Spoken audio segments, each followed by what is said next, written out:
এলাকার মাঠ দর্শকে একাকার। শরতের বিকেলে হাডুডু খেলাকে কেন্দ্র করে এমনই জমজমাট আয়োজন ছিল গোপালগঞ্জ সদর উপজেলার ঘোষের চরের দক্ষিণ পাড়ায়।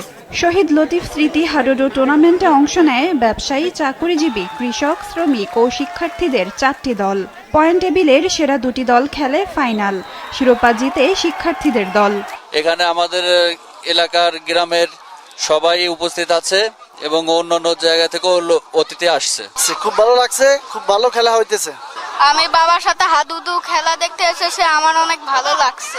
আমরা এই খেলা প্রত্যেক বছর উপভোগ করতে চাই। এই খেলাটা আগামীতে যাতে আরো বড় পরিসরে হয় সেই আশাবাদ আমরা জানাচ্ছি। এটাকে খুব ভালোভাবে সেলিব্রেট করতেছি, ভালোভাবে উদযাপন করতেছি। যুবক সম্প্রদায় এরা এই খেলাটা যদি খেলে আমার মনে হয় যে এখান থেকে তারা খারাপ কাজ থেকে তারা ফিরে আসবে। এই খেলার আয়োজনের মাধ্যমে যুব সমাজ মাদক থেকে দূরে থাকতে পারবে এবং সমাজ উপকৃত হবে। নতুন প্রজন্মকে দেশীয় সংস্কৃতির সঙ্গে পরিচয় করিয়ে দিতেই এই আয়োজন। খেলাটিকে নিয়মিত রাখার প্রত্যয় আয়োজকদের। খেলাধুলা না থাকার কারণে ঘরের আনাচে কানাচে মোবাইল নিয়ে, মাদক নিয়ে তারা পড়ে আছে।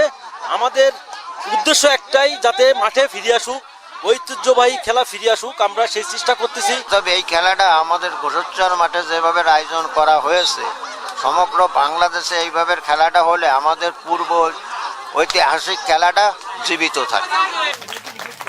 আকর্ষণীয় পুরস্কার দেওয়া হয় বিজয়ী খেলোয়াড়দের।